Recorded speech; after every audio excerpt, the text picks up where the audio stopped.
அரசியல் அவசியமா?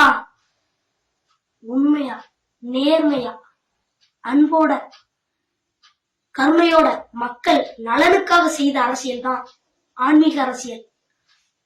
பசும்பொன் ஐயா, மகாத்மா காந்தி ஐயா, மோடி ஐயா, இத மாதிரியான பல தலைவர்கள் மூணே விஷயம்: நீதி, நேர்மை, கருணை. இத மூணத்தையும் சேர்த்து தேசமும் தெய்வீகமும் என் இரு கண்கள் அப்படின்னு சொல்லி அரசியலையும் ஆன்மீகத்தையும் சேர்த்து செயல்படுத்தினாலதான் எப்போதும் மக்கள் மனசுல வாழ்ந்துகிட்டு இருக்காங்க.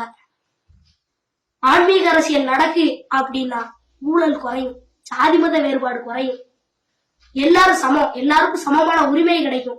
நீ என்ன ஏன் பக்கத்துல உட்காருத, சிச்சி போப்போ அப்படின்ற இன்னொருத்தனை வேற மாதிரி நினைக்கிறவன் கூட ஒற்றுமையை தேடி போவான். ஏழைகளுக்கான உணவு கிடைக்கும். ஒரு நல்ல தலைவனுக்கு புத்திசாலித்தனம் இல்லைன்னா கூட பரவாயில்ல, உண்மை, நேர்மை, மனசுல பணிவான எண்ணம் இருந்தா போதும். இதுதான் ஆன்மீக அரசியலுடைய சிறப்பு. அரசியல் அப்படின்றது ஒரு நிறுவனம் கிடையாது, மக்களுக்கான ஒரு சேவை. மக்களுடைய நம்பிக்கையை ஏமாத்தாம வழி நடத்தணும்னா அதுக்கு ஆன்மீக அரசியல் தான் அவசியம். வெற்றிவேல் முருகனுக்கு அரோகரா. வெற்றி பெறட்டும் இந்த மாநாடு.